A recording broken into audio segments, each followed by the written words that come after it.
বন্ধুরা, তো দেখো আজকে আমাদের কাকির ঘরে হয়েছে সরষে ইলিশ, আর সেকেন্ড আইটেম হয়েছে কাতলার কালিয়া। মানে এটা আমার মুখেই আসছিল না, তো আমি বলতে পারছিলাম না। এখানে হয়েছে কি যে বলে ফুল ভাজা, আর এখানে হচ্ছে মাছের তেল, শসা কেটে নেওয়া হয়েছে, আর এখানে লেবু আছে।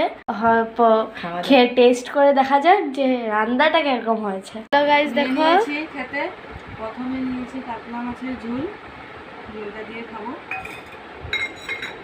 শুরু করছি খাওয়া।